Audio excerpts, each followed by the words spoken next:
All right. Hello, everyone. I'm Armin from Atheist Republic. And I just want to say there's another Atheist Republic admin here that I'm seeing for the first time. We always talk on the internet for the past 3 years, but I'm really happy to see you. All right, so today I'm going to talk about how atheists could do a better job at reaching out to ex-Muslims. I wish Ahmed was here, but that's fine. So most people know that it's common knowledge that I have to slide like this because we don't know how to open this in PowerPoint.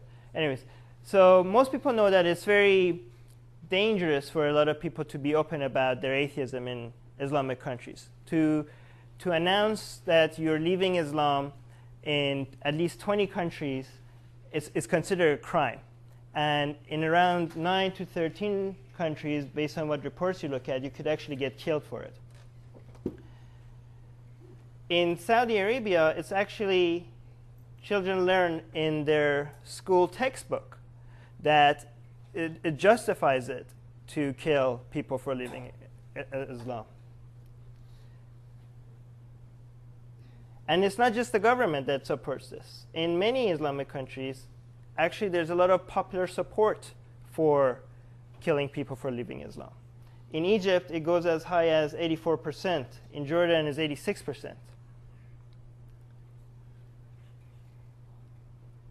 But yet, so many people decide to leave Islam, and so many others decide to actually be open about it. Not only that, in a lot of Islamic countries, there are a lot of atheist activists, people that, not just atheist activism, but also secular activists, people that decide to, with all their negative backlash and all the risk associated with it, they feel like they need to publicly challenge, things that they did really feel passionately about. And because there's such a dominant, Islam is such a dominant force in a lot of these countries, these even with the great risk that is associated with it, when you talk to a lot of ex-Muslims in these countries, it's just that they just feel no other way of dealing with it other than taking the risk. And atheist activism and secularism is nothing new in Islamic countries. A lot of people, when you show them that there's a lot of atheist groups, a lot of atheist secular organizations in Islamic countries, they get surprised. But this is something that has been there for thousands of years. We have even many Arab scholars, Persian scholars talking about their atheistic views, their materialistic views. The only difference is now, even more than before, this has been pushed underground. It's not that it wasn't there. It's not. Sometimes a lot of atheists, when they try to help activism in Islamic countries, they assume that this is something very new there, but it's not. The only thing is that it's underground, and what we need to do is find these people that are already active in secular movements and just give them a little bit more attention, because they're not getting any attention over there, and we are not doing a very good job at talking about them.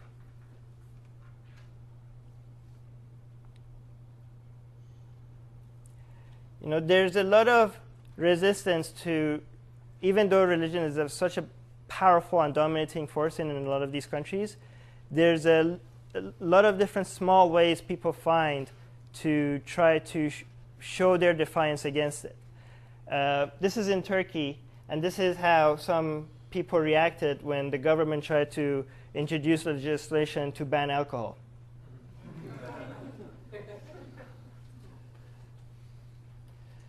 This is in Iran, and these girls all decided to take off their hijab in front of a sign that tells them that they need to wear their hijab. And this is actually a very risky thing to do in Iran. And you see, there's a lot of them.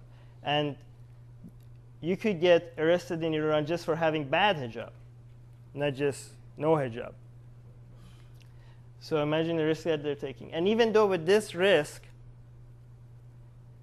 there are hundreds, if you go just search for it, hundreds of pictures of Iranian women deciding to take their hijabs off in an act of defiance to religious ruling. And they post their pictures online. And there's actually even a very popular Facebook page where girls send their pictures to the page. There's 130,000 followers. And the page posts their pictures. And this is actually the name of the page, if you want. It's basically a, like, when you don't have any way to express your complaints or your defiance, people try to find very small, for us this might seem like not a big deal. Okay, you take your hijab off, but for them, there's no other way of expressing themselves. There's no other way to express their frustration with how much their lives is influenced by religion. So whenever there's any outlet to make such an expression, they will use it.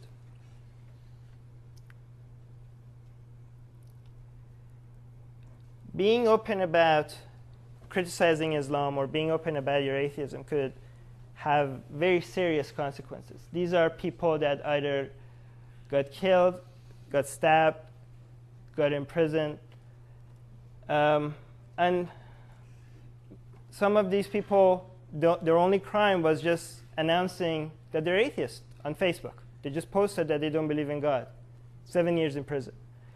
Some of them just, one of them, that guy over there, he just shared someone else's YouTube post. He just shared it. And he got imprisoned for that.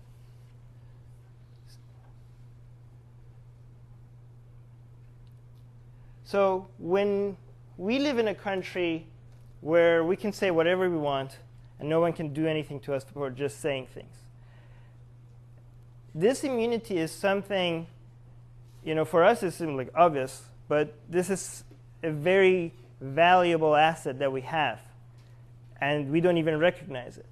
It's hard to understand how valuable that is when you had it all your life. When nobody can do anything, there's no consequences for your opinions or your views.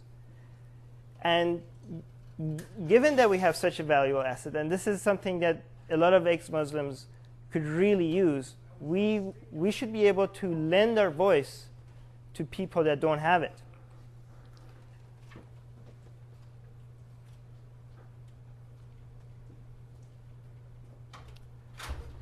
This is me kissing the Quran before going to school. That's my mom. It's interesting. In the last presentation, we were talking about how if there is prayer in school, you should be able to legally challenge the school. In Iran, everybody has to listen to the Quran 15 minutes before going to class, and imagine if you try to challenge that. First of all, that's basically suicide. That's not, imagine I can't even imagine what would happen if I go to school and I don't want to listen to the Quran in the morning. You shouldn't be allowed to do that. That would be, that would have very harsh consequences, not just for me, but for my parents as well, because they would be like, what are they teaching you at home? But, thank you. My family wasn't very religious, but when I grew up, I got inspired by, during my teen years, I became very religious. I became inspired by some religious teachers at school, and I decided to take Islam seriously. My parents hated it, but after I tried that for a few years, but I then started questioning all my views. The more I took it seriously, the more I studied it, the more I thought this doesn't make sense. And then eventually, at around age 18, I became an atheist, and I lost all my faith. But when I lost my faith, I also lost my God. And when I lost my God, for me, that was losing my best friend, because I was like losing my only friend, not just my best friend, because for me, that personal relationship was everything I had. I didn't lose my religion because I was trying to be rebellious. It just started not making sense. And when I lost my God, when I lost my best friend, because I had put everything, all my life was supposed to be about my religion and my relationship with my God, the sudden realization that this is all fake made it I was very lonely. It made it feel very empty. It made it feel like basically my life was based on nothing. And the frustration that I had was something that I couldn't even share it with anybody. And I didn't even think that anybody around me would ever consider such an option. And I didn't even think that there couldn't be many other atheists in Iran. And sometimes I felt I was crazy. I felt like I was arrogant enough to believe that I came to a realization of something that nobody else around me believed. I was basically calling everybody else an idiot. But maybe I was the idiot. So this frustration and this loneliness, I decided to open an online community on Orkut. There's a previous social media website before Facebook. I decided I called it the Iranian Atheists. And I just opened it. And I just left it there. And didn't think much of it. And within weeks, hundreds of people joined. And I was shocked. I couldn't believe that these people are actually atheists. And I talked to them, and they're like, holy crap, they're atheists. And they're in Iran. And they were also shocked to find this community and see all these other atheists there. And we were all shocked, and we were all surprised. And it was great. It was like we had this community. We felt like a family. And it was, for all of us, it was a huge emotional feeling. And this is eventually led me to start Atheist Republic. And the idea behind Atheist Republic was that atheists all around the world, if they're demonized by their society, they should be able to create their own society and go somewhere that they're not demonized. They should be able to find other people that have the same opinions of them, have the same views of them, but more importantly, would not judge them just because they haven't bought into this belief system. And even, you would think that in the age of social media, of internet, people should be able to just find other atheists around them online. But surprisingly, even till today, a lot of people from other countries, when they find our community and other communities, they're always shocked. Maybe not in Canada anymore, but from Philippines, from Indonesia, from Egypt, from Iran. They're like, oh my God, I didn't know there's so many of you out there. And this is great. You guys, and they get even more shocked when they find so many, we got, for example, Filipino atheists joined the Atheist Republic's private group. And then they're like, hey, are there any Filipinos here? And they get so many comments, and they're all shocked, like, oh my God, there's so many Filipino atheists here.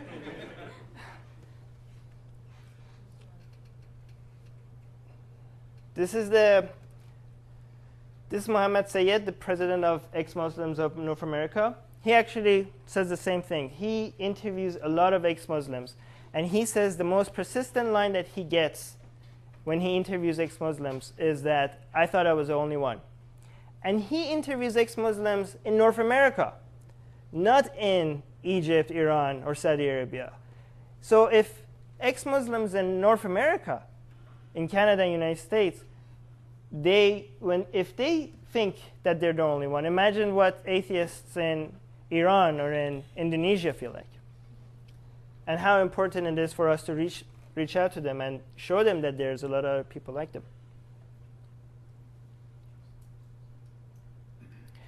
So why is it important for us here in the West, for atheists and secularists in the West to reach out to ex-Muslims.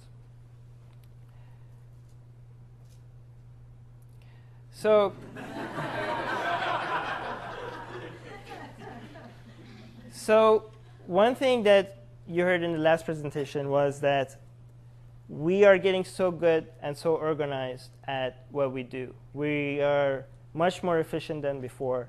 And the thing is that a lot of ex-Muslims in other countries, a lot of atheists in other countries, they don't have that foundation because it was harder for them to create such foundations when they couldn't even find each other.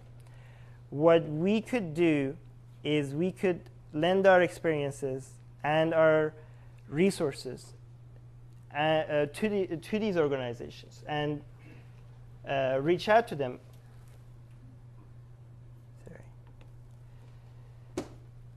But so it's not just the freedom of speech that we have here that we could lend to them. We also have a lot of technical abilities when it comes to, podcasting, when it comes to publishing books on Amazon they don't have access to, when they have, there's a lot of experience when it comes to organizing events with what works, what doesn't work, how to create a social media campaign that is more effective. All these knowledge, all these little bits of experience that we have gained all these years are things that we could share with them if we were somehow communicating with them more.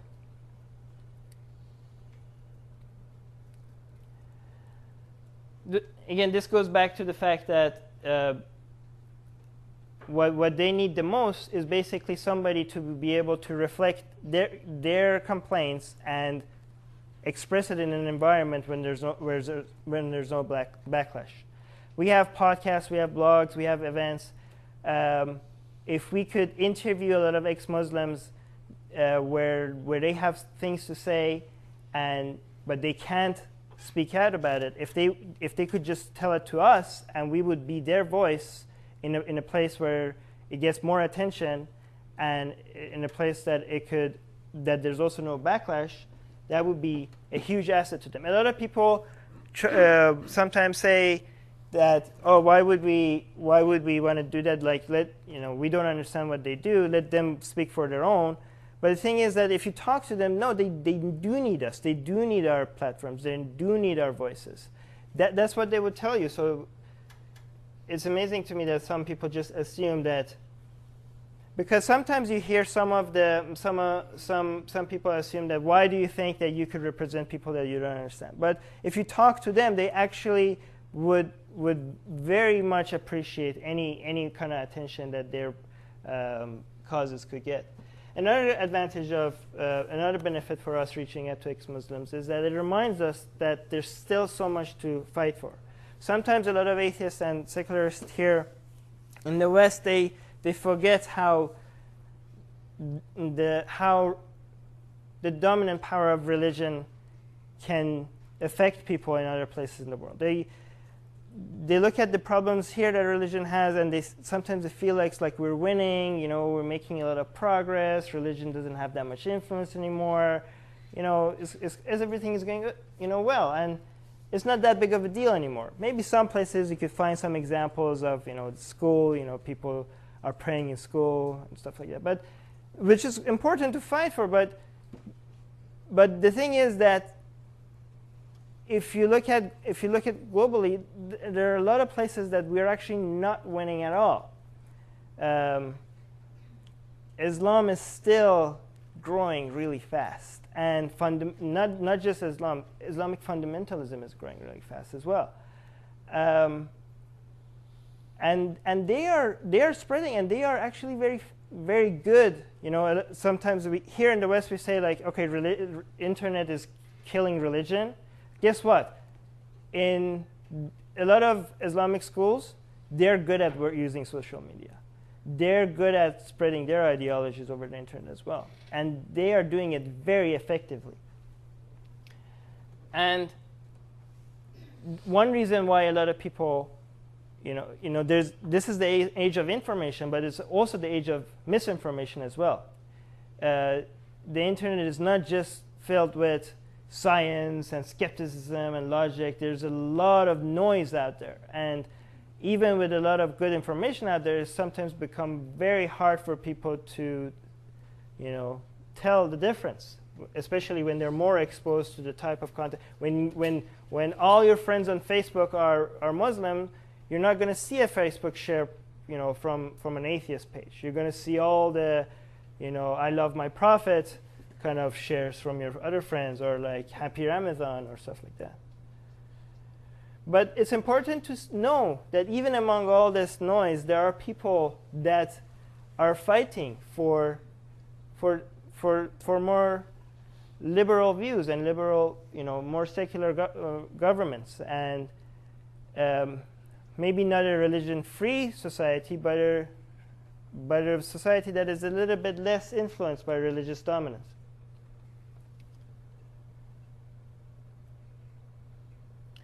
Another benefit for reaching out to ex-Muslims is that ex-Muslims could be our channel to reaching out to Muslims that are a little bit skeptical about their religion. When you do get a lot of Muslims sometimes not being very certain about their religion, or having questions, or having doubts. But if secularism or atheistic views are introduced to them by outsiders, it's usually perceived as a Western ideology trying to hijack reform movements. But if these ideas are introduced to them from people in their own area, with their own cultural background, with their own ethnicity, it could have a much more powerful influence. So as atheists, we could empower ex-Muslims to reach out to more people in their own area when it's safe. And I will tell you how we can empower them. So a lot of secular organizations or atheist groups will say, yeah, these are all important, but we need to focus on our own thing, and they need to focus on their own thing, and this is not for us. And usually when I talk to them, these are the reasons they give us. These are the most common reasons. There are other reasons as well, but these are three of the most common reasons that they give us. So number one is that they say that they need to focus on local issues because that's where they could have the highest impact. But that's not really true anymore, and it's less relevant today, and it's going to be much less relevant even in the future. Now, with social media, with the internet, most discussions are happening online. Most people are learning things online. Most planning, organization. Like I said, I have one of the other admins of Atheist Republic. We have never met face to face. This is the first time we met face to face, and we have planned so much over the internet for the past 3 years. So, and all the other admins of the Atheist Republic team, I've never met any of them, and there's like 140 of us. And so if this level of planning and organization can be done online, I don't think it's not that we shouldn't focus on, we shouldn't strive for making changes in our local environment, because if we don't care about our small local issues, who else would care? But I'm saying that we could also make changes halfway across the world.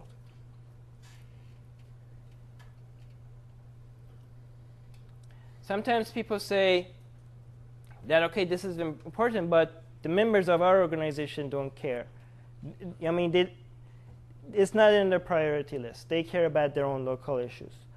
But the thing is that sometimes you might be surprised if you haven't introduced these ideas with them, these new projects with them. You don't know if you could show the members of your organization that they could actually make a difference.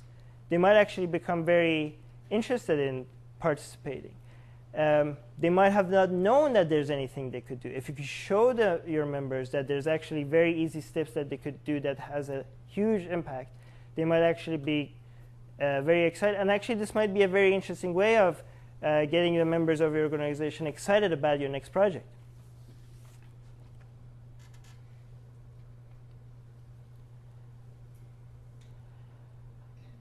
Sometimes people say that we just don't understand, Islam-related issues. So we just don't want to get involved with something that we don't understand. And actually, with regard, when they are a little bit more specific about that, they say, for example, a lot of different Muslims have different views, and it's hard for us to say, like, okay, which one is Islam? I don't understand.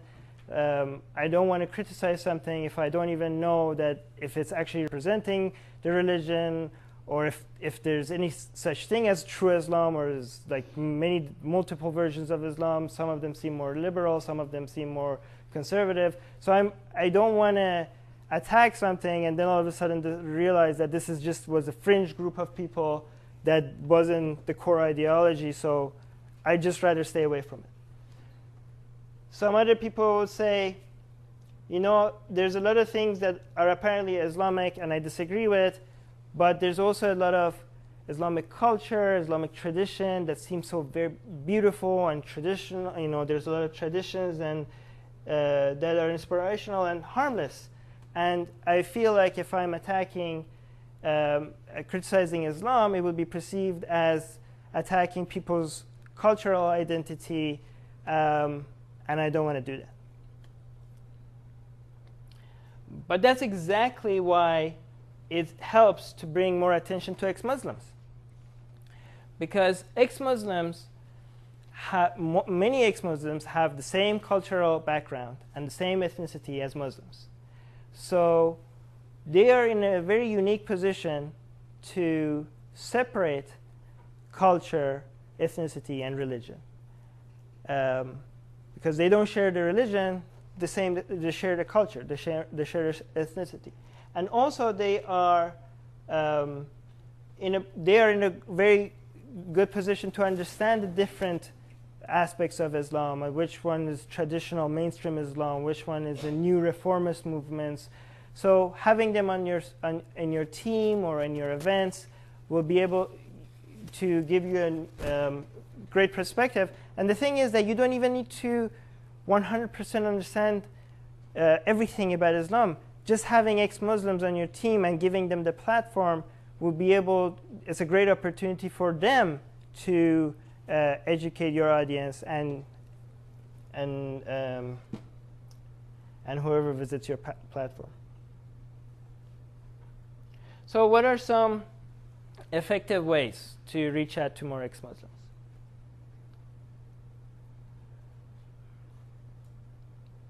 So this is Sarah and Muhammad, the co-founders of Ex-Muslims of North America. So North America, just United States and Canada, not Mexico. But they have organized and they have planned a lot of different projects. And their organization is a great resource for people that don't know where to start. You could plan joint events with them. You could contact them for guidance or more resources. They actually would very much welcome any organization if they want to reach out to them. And they have contacts everywhere in Canada and US. So even if they are not able to show up, they have representatives everywhere to be able to work with you and your organization. Another easy thing to do is just basically to, as I said, invite ex-Muslims to your events, invite them to your podcast, get them to offer them to do a guest blog on your website. Just sharing your platform with them is very simple, very easy, and it seems like a small thing to do, but for them, for a lot of people that don't have an audience but have very important and interesting stories, that could mean a lot. And a lot of these stories are actually, getting them, sharing personal stories and experiences are a very powerful way of connecting with people. It's much more powerful sometimes than just statistics and reports. You could tell people that this is the number of people that have died in Saudi Arabia for witchcraft, which is true. But until somebody comes and tells you what they had went through or what their family had to go through, a lot of people can't really connect to that. So those were for reaching out to ex-Muslims that are already in the West. But if you want to bring more attention to ex-Muslims that are still in Islamic countries, you could reach out to specific organizations for each country. And sometimes a lot of people just treat all Islamic countries as if just one area and they're all the same. But these countries are very, very different. As you saw in the statistics at the beginning, in Egypt, the support for killing people that leave Islam was 84%, but in Lebanon it was around 5%. So it's a huge difference. So these countries are very different. They all have their own unique challenges, their own unique needs. So treating them all the same is not very efficient. It's good to get in touch with people over there and see what they need and see what they want you to bring more attention to.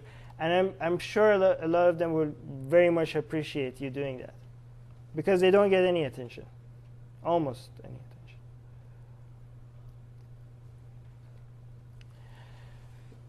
So, for a lot of people here, when they see that we have made a lot of progress here in Western countries, but when they look at Islamic countries and when they look at the news, they think like, okay, that's just way too religious, just as a lost cause. There's nothing that we can do. We just have to wait until they do something happens over there. But it becomes a lot harder for people to dismiss those countries when they personally know people there that are trying to make the same kind of differences that we are trying to make here. When you hear their stories, when you know them personally, when you see their pictures, you start caring about them. And when you start caring about them, it's hard to just be like, yeah, that's something that we can't do anything about. And a lot of times, a lot of atheists in Islamic countries do feel a bit ignored. And just us sharing their stories or just listening to them, for them it could mean, it means a lot to them. Sometimes people think that that's not really a big deal, but when you talk to them and you see their reactions to us taking their stories seriously, you will see that for them that means a lot. It's just the isolation is so strong there that anybody just paying attention to you just makes a huge difference.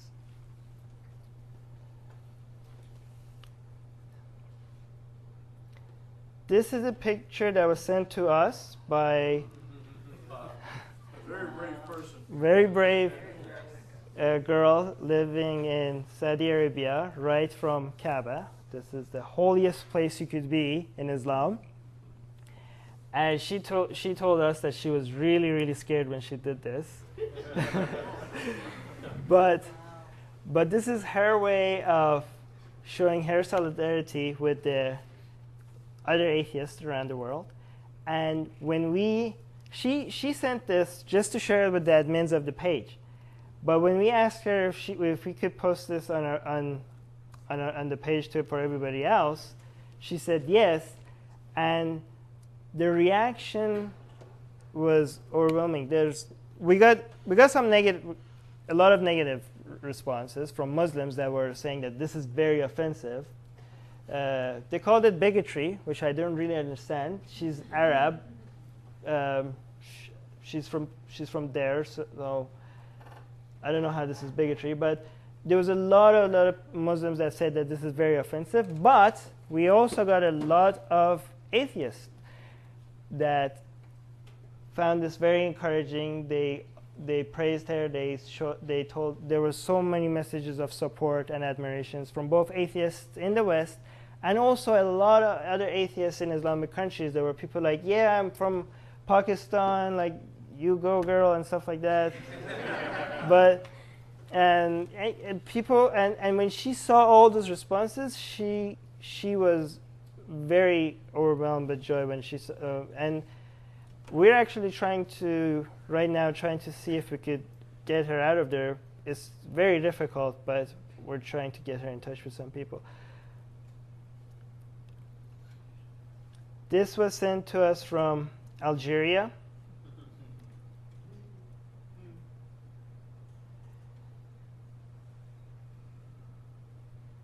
This was sent to us from Marwan in Tunisia, and he sent a message and he said that he wished he could have shown his face, but he didn't. This is Jesse from Lebanon. This is Farouk from Pakistan.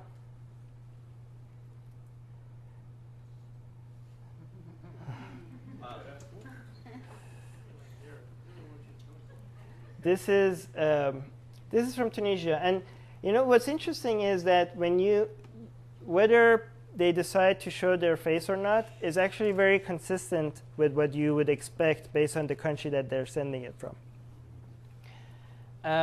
And this is when we share them, they actually after they send the picture, they come back and thank us for sharing it, and when they see the messages that people send, the comments on Facebook, a lot of other ex-Muslims see that, and they get encouraged to send their own pictures. And they get encouraged to be more vocal about their views. They see some people dare to do something like this, and they were like, yeah, I'm going to do the same thing. And the thing is that it sometimes takes a lot of courage to do something like this. The consequences could be very, very bad. But the fact that even though with the risk that they're taking, they sometimes do stuff like, they sometimes feel like they need to be vocal about their views, shows that I think it shows that the sense of community that they get from it, the rewarding feeling that they get from all the other people responding to it and commenting to it, must make it worthwhile for them. So it's important for us. So this is basically somehow proof that our encouragement, our messages of support does go a long way.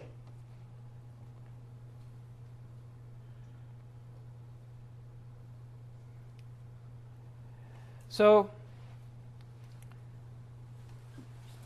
you could do a lot of things when it comes to reaching out to ex-Muslims. You could plan big events, or have a podcast, have a blog, but it could be even much simpler than that. There's no better way to connect to other people than sharing stories. And by stories, you could transcend culture or geographical barriers. And a story could be just as simple as a picture. It could, and it could just be, and all we have to do, our reaction could just be a message of support in reaction to that. We don't have, if you don't have a blog post, if you're not a big organization that has host events or public speaking, or if you don't have a podcast show, all you could do is just basically reach out to these people and just let them know that they're not alone and they haven't been forgotten. And one thing we have done, we have added this green button all over our website at atheistrepublic.com. And it's on all our blog posts and news articles and forum pages, but also on our homepage. So if you go to atheistrepublic.com and scroll down until you find this green button, this gives an opportunity for ex-Muslims to share their stories with everybody around the world, but also gives you the opportunity to just let them know that they're not alone. Just let them know that you have heard their stories, you understand their challenges, or just ask a question. Like, you could ask them, like, what can we do? What do you want us to do? Ask them for advice. And just, it doesn't have to be even ex-Muslims. Just think about, it could be an ex-Muslim atheist in Pakistan. It could be an ex-Catholic Filipino in Davao. It could be in Mexico, in Brazil, in a lot of these places where even a lot of people that become less religious or become critical of religion, they don't feel like they have an outlet, or they don't think that there are other people around them that they could relate to. Just think about them and think what you would want to say to someone if they were just here with you right now. What would you want to ask them? What kind of messages of support you would want to give them? And just realize that you don't have to be next to them to be able to tell them that. You could easily share that, and now we're making that easier. So when you go home, go to atheistrepublic.com and just leave a message, and we will share this on all our platforms with all our followers. And most of our followers are actually a lot of people are surprised. When you look at our Facebook statistics, most of our followers are from Islamic countries. And that's it. If you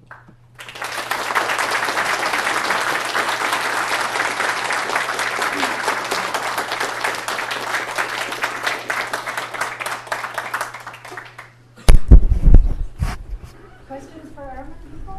There we go. Hi, I eventually, to this day, travels with a bodyguard who lives in America because she's an apostate. Do you feel a reach, or do you experience a reach from Islamic countries into North America for groups like yourself, from Islamists who would maybe want to do you harm for being so open to ex-Muslims, given that if the death penalty is on somebody and you're helping them out, you're kind of implicated. Is there any of that going on? Well, we do get a lot of death threats, especially around Dry Muhammad Day. And most of them come from other countries. And I feel like I feel safe. I feel like, okay, if you manage to get a visa to come all the way here to kill me, maybe kudos to you. But I actually told our team that if I get killed, make sure to use this as a good marketing tactic. But no, I mean, I don't think so. There's enough atheist activists over there for them in reach for them to worry about if they want to do anything. Right now, atheism is not that big of a threat to them yet. To Shias, the main threat is Sunnis. To Sunnis, the main threat are Shias. Even when they kill Westerners, it's not really about killing Westerners. It's about the publicity that they get from people joining their group. Their main enemies are each other. So they wouldn't go out of their way. It just doesn't make any sense for them to bring attention to something that is not. Basically, it would work against them, because they would bring attention to something that. When they kill atheists over there, it's just some mob people that found out that there's this heathen living next to them and decide to kill him. But for somebody to organize something that sophisticated, it has to be from a well-funded group, and those kind of groups are much more strategic with who they kill. Another point, we've interviewed Muslims and ex-Muslims, but what the ex-Muslim was telling us is the apostate, the one who believes the Muslim religion, is actually considered even lower on the scale than an atheist. So how do you see that? How do you see the ex-Muslim becoming the bridge to converse with the moderate Muslim population? The thing is that when you realize that your best buddy for the past 10 years doesn't believe in Islam, it's harder for you to be like, okay, now I have to kill you. Or it's not like that. I mean, I mean, even when people in Egypt, when they say like, yeah, I think the government should kill ex-Muslims, they're not the kind of people, like, you can't imagine 84% of the population of a country ever wanting to see anybody get killed like that or do it themselves. You know, they just think like maybe government should get involved.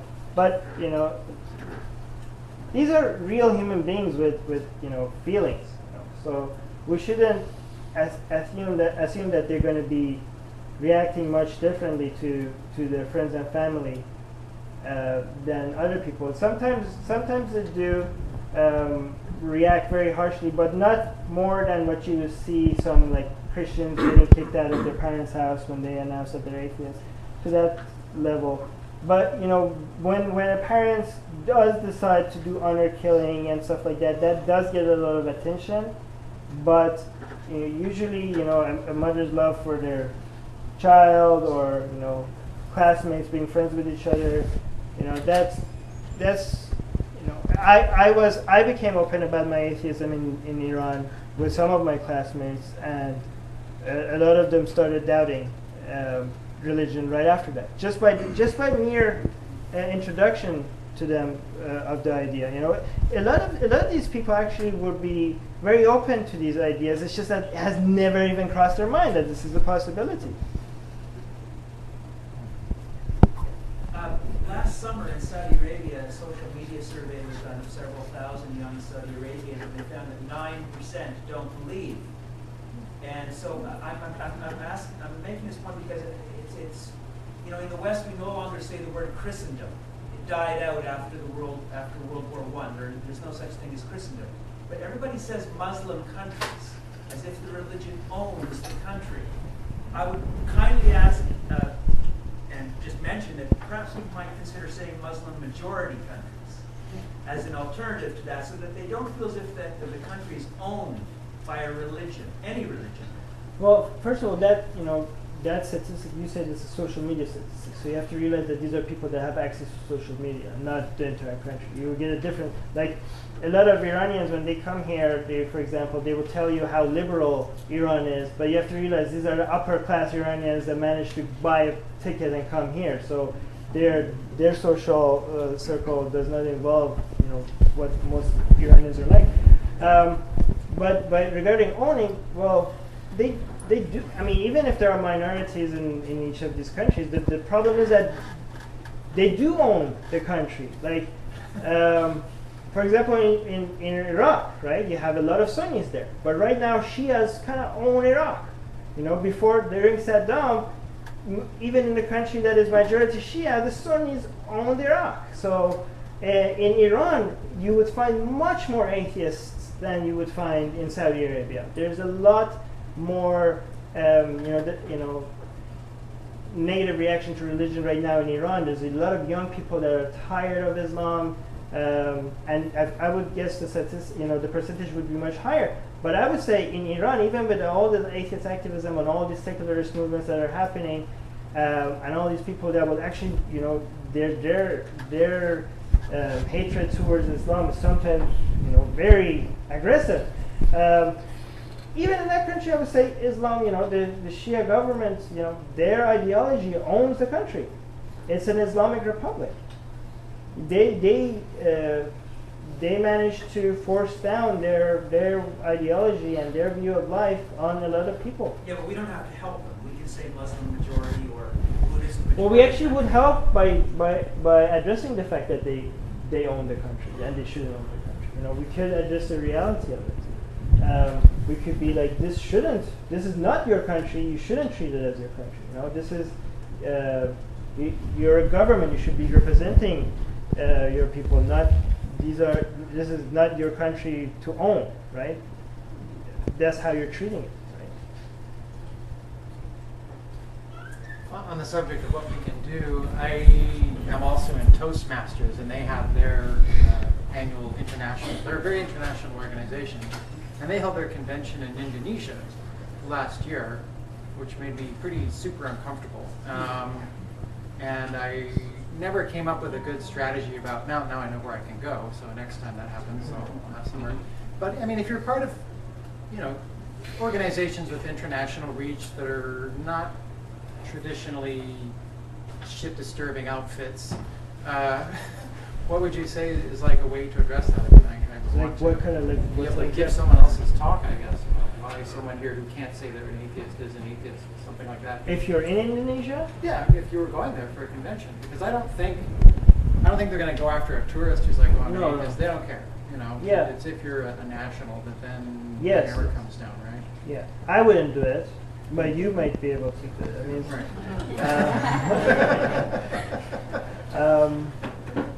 honestly, I don't know. I mean, I would be I think I would be a little bit uncomfortable doing that in an Islamic country myself. But I don't know about Indonesia. What I would actually is look up what what to expect before doing something like that. The thing is that there is no in a time that we have access to voicing our opinion on YouTube, on podcasts, and for thousands of people to hear. You have audiences that you would never get in any kind of event. There's not that much of a need to take risk for us, right? And that's the advantage that we have. We could do these things from a position of safety, and for people that can't do it from a position of safety, right? So, I mean. No, I think that answers my question, but please carry on. I'm just trying to zero in on this. It almost seems like you're talking about we used to call pen pals. Where somebody like me, I don't have a blog or anything, but I'm on the net a lot, and it seems to me that reaching out and touching people that way, I can't see any. You're talking about any physical acts that we could take per se. Yeah, but the thing is that by physical you mean offline. Yeah, like send money or send bombs or whatever. I wouldn't send money because you never know where that money is going to end up. Oh, you would send bombs.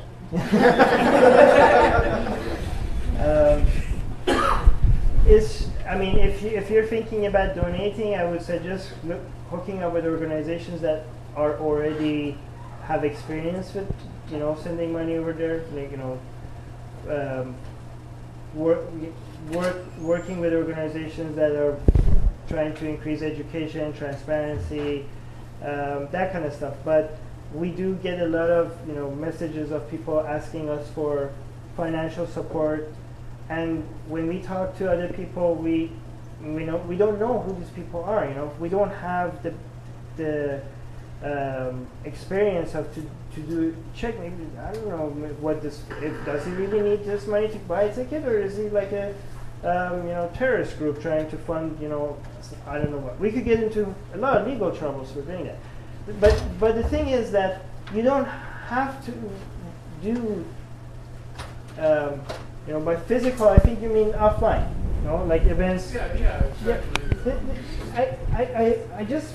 I think there's a lot of negative a lot of people think that online discussions and online meetings and planning and organizations, they're not as meaningful as face-to-face. And I really don't think that's the case. You can have a lot, an online conversation is as real as an offline one. And it's a lot more convenient. A lot of people are getting their information online. And you could reach out to, many more people if you were spending it online than if you were doing it offline.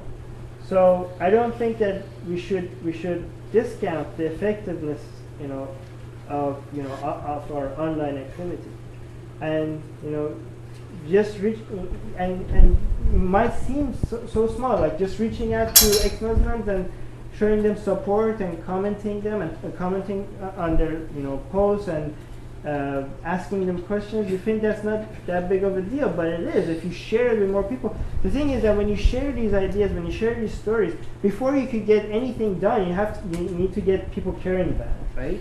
And to get people caring about it, you need to share these people's stories. Yeah. So it is a very effective. It's just, each one of us supporting one. Some of these people might seem like a small step, but if we all do it together, and if we make their concerns our concerns, people will take notice. News organizations will eventually take notice when they realize that so many people here care about it, so many people are talking about it. And on social media, the things that are being discussed on social media, a lot of news organizations are monitoring this. And when they see a trend, when they see people being more and more concerned about issues, they start covering it. Hi. How productive or counterproductive were the Charlie Hebdo cartoons with respect to furthering your atheism in the Islamic world? Very, very productive. Yeah, as long as you get people talking about it, these issues is good. Even when in the last presentation you were talking about the Christians are having. Somebody asked the question like we see a lot of Christians having a stronger backlash, right?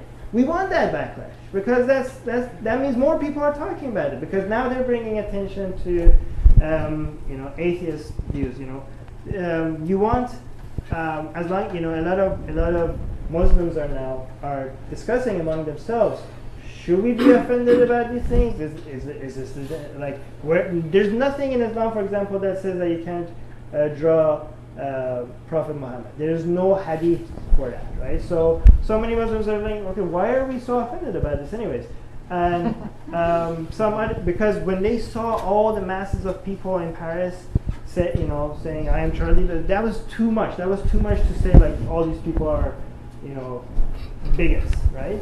Because at first they were like, yes, we unite with you in condemning these horrendous. Like most Muslims obviously don't agree with killing people for drawing a cartoon. But they also will. The problem is that they will condemn terrorists and the cartoonists. The terrorists didn't have a right to kill the cartoonists, but the cartoonists also didn't have a right to draw them.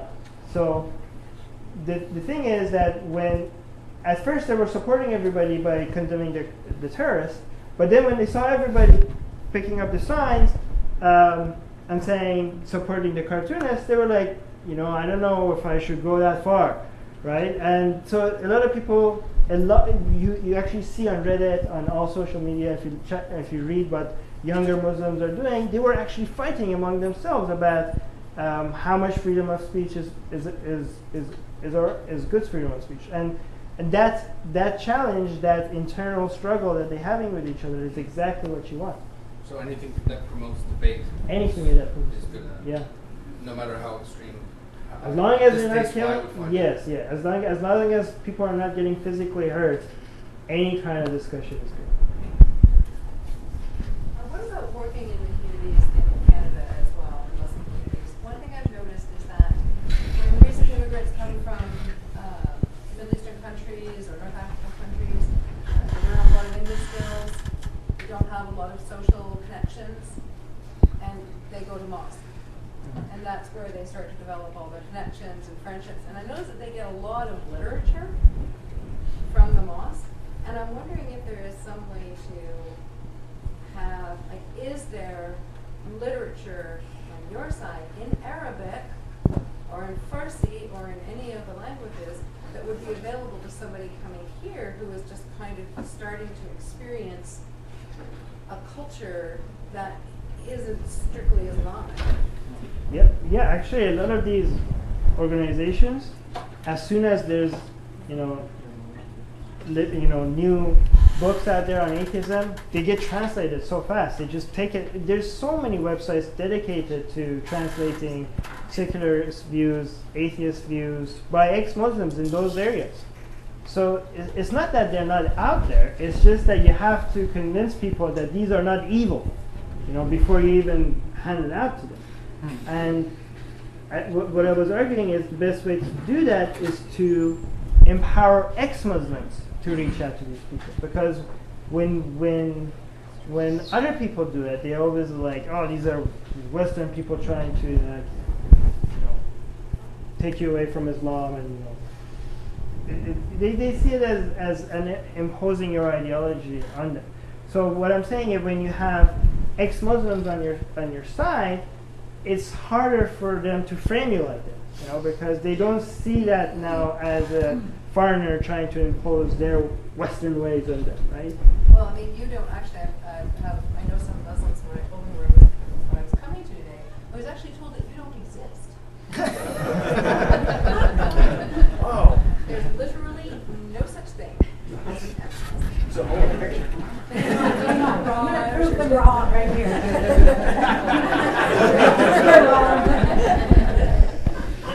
It's like when Ahmadinejad said there's no gays in Iran. It's the same. Yeah, he should have visited my high school. So,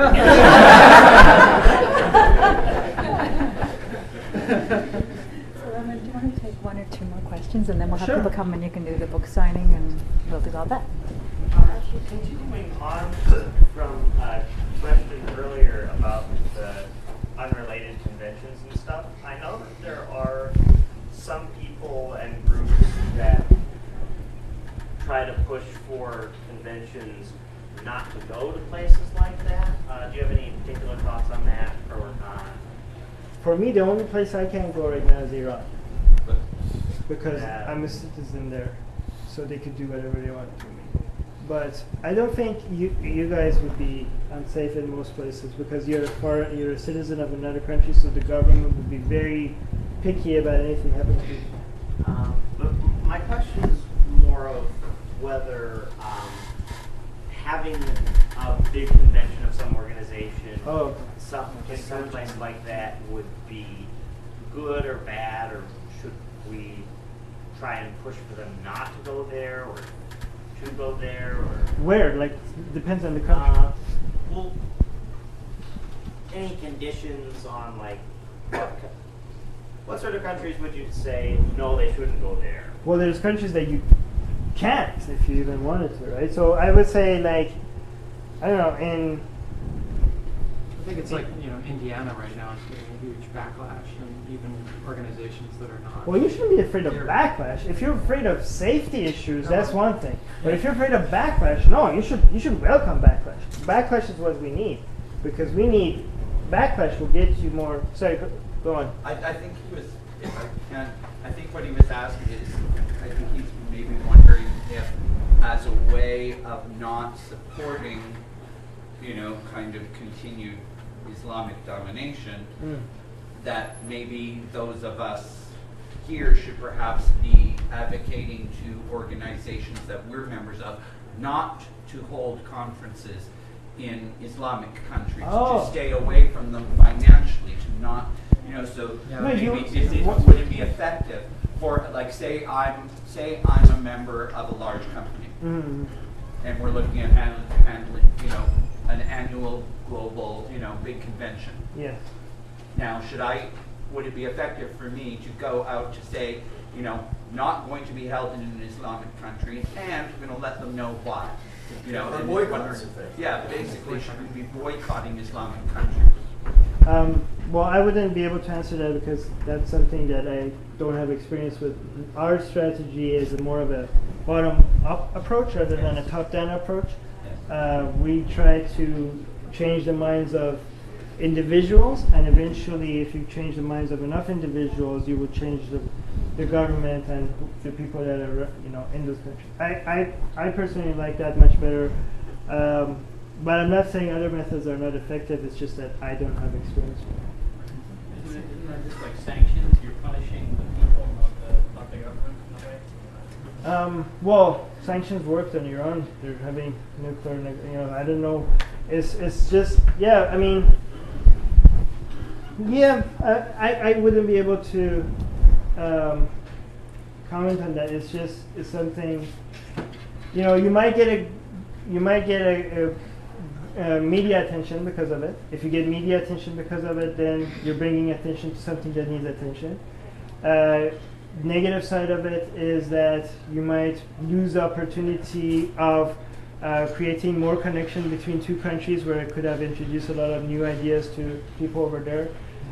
When it comes to hurting other people, I'm assuming it's a convention that is bringing a lot of economic value to that country. In that case, you might be, but then you have to then figure out the cost and benefit. There's a lot that goes into these decisions, and I think it's like more of a case-by-case analysis rather than coming up with a overall strategy for everything. Okay, I think we're going to end it with that. Thank you all for coming. Thank you.